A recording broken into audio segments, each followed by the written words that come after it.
দশম শ্ৰেণীৰ ছাত্ৰ ছাত্ৰীসকল তোমালোকৰ বিজ্ঞানৰ পোহৰ প্ৰতিফলন আৰু প্ৰতিসৰণ পাঠটি আজি আলোচনা কৰিম গতিকে ভিডিঅটো প্ৰথমবাৰ শেষলৈকে চাবা আৰু যিমান পাৰা বন্ধুবৰ্গৰ মাজত ভিডিঅটো শ্বেয়াৰ কৰি ল'বা এটা পোহৰ আমি প্ৰথম প্ৰতিফলন শিকিম এটা প্ৰতিফলন কেনেকৈ হয় বা প্ৰতিফলনৰ সূত্ৰ কেইটানো কি এটা প্ৰথম সূত্ৰ হৈছে আপতন কোণ আৰু প্ৰতিফলন কোণ সদায় সমান হয় অৰ্থাৎ I = R হয় ইয়াৰ পিছত আপতিত ৰশ্মি দাপোনৰ আপতন বিন্দুত টনা অভিলম্ব আৰু প্ৰতিফলিত ৰশ্মি একেখন সমতলতে থাকে এই কথাকেইটা তোমালোকে মনত ৰাখিবা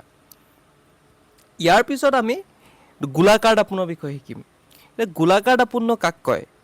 যিবিলাক দাপোনৰ প্ৰতিফলন পৃষ্ঠখন গোলাকাৰ তাক আমি গোলাকাৰ দাপোন বুলি কওঁ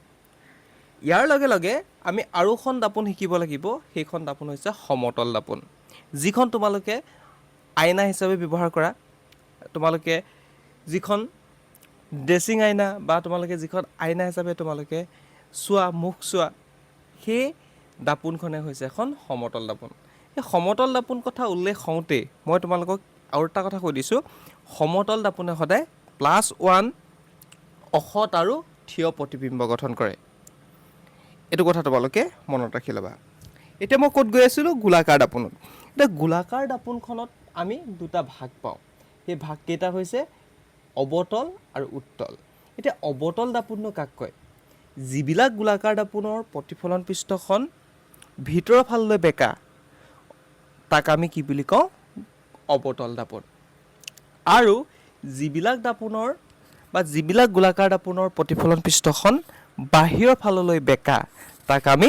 উত্তল দাপোন বুলি কওঁ নিশ্চয় বুজি পাইছা তোমালোকে এতিয়া প্ৰথম কথা হ'ল কি উত্তল দাপোনটো আমি ক'ত ব্যৱহাৰ কৰোঁ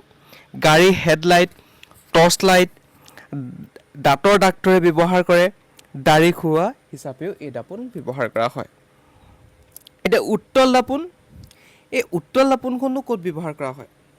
এতিয়া উত্তল দাপোনখন ব্যৱহাৰ কৰা হয় গাড়ী পিছফালে চোৱা হিচাপে আৰু ডাঙৰ ডাঙৰ অট্টালিকা সম্পূৰ্ণকৈ দেখিবলৈ আমি ইয়াক ব্যৱহাৰ কৰিব পাৰোঁ কাৰণ ই সদায় থিয় আৰু সৰু প্ৰতিবিম্ব গঠন কৰে ফলত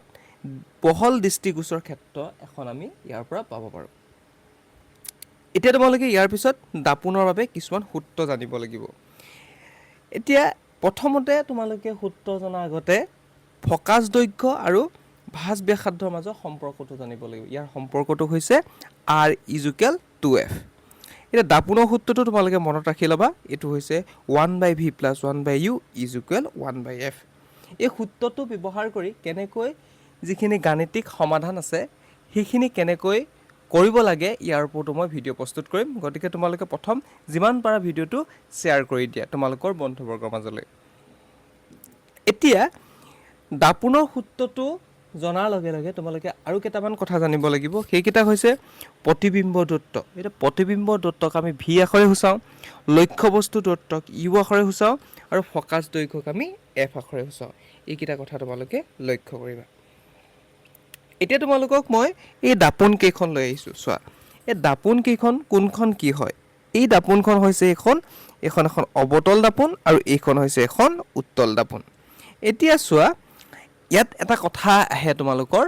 অৱতল দাপোনৰ মুখ্য ফকাছৰ সংজ্ঞা দিয়া তেতিয়া তোমালোকে কি ক'বা এতিয়া চোৱা এই অৱতল এখন অৱতল দাপোন এইডাল কি চোৱা তোমালোকে এইডাল হৈছে মুখ্য অক্ষ এইডাল হৈছে এটা কাল্পনিক ৰেখা এই মুখ্য অক্ষৰ সমান্তৰালকৈ অহা পোহৰ ৰশ্মি প্ৰতিফলনৰ পিছত যিটো বিন্দুৰ মাজেদি যায় সেই বিন্দুটোকে আমি কি বুলি কওঁ অৱতল দাপোনৰ মুখ্য ফকাছ বুলি কওঁ এতিয়া চোৱা ইয়াত কিছুমান বস্তু শিকিব আছে আমি এইডাল হৈছে কি মুখ্য অক্ষ এই মুখ্য অক্ষ আমি এই বাওঁ হাতে কি পাইছোঁ ফকাছ আৰু চি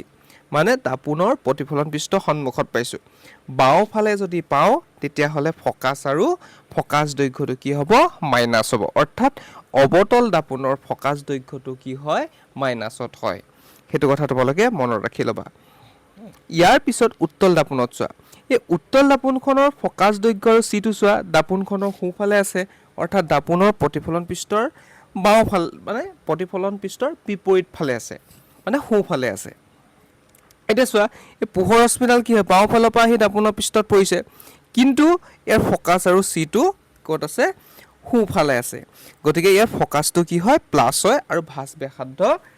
সদায় প্লাছত হয় এইটো কথা মনত ৰাখিবা ইয়াৰ ফকাছ দৈৰ্ঘ্য কি হ'বগে প্লাছত হ'ব আৰু এটা কথা মনত ৰাখি ল'বা এইখিনিতে লক্ষ্য বস্তুৰ দূৰত্বটো সদায় মাইনাছত হয় অৱতলে হওক বা উত্তলে হওক ইয়াৰ পিছত তোমালোকক মই বিবৰ্ধনৰ কথা কৈছোঁ এতিয়া বিবৰ্ধন কি ই বুজায় প্ৰতিবিম্বটো লক্ষ্য বস্তুতকৈ কিমান গুণ ডাঙৰ বা সৰু তাক বুজায় কিহে বিবৰ্ধনে বুজায় এতিয়া বিবৰ্ধনৰ সূত্ৰটো হৈছে m equal h dash by h is equal minus v by u য'ত h ডেছক আমি প্ৰতিবিম্ব উচ্চতা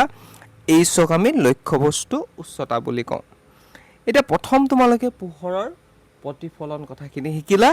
ইয়াৰ পিছত তোমালোকে কনচেপ্টটো শিকিবা পোহৰৰ প্ৰতিসৰণ নেক্সট ভিডিঅ'ত তোমালোকক লগ পাম তোমালোকে মাথো আমাৰ ভিডিঅ'সমূহ প্ৰথমৰ পৰা শেষলৈকে চাই গৈ থাকিবা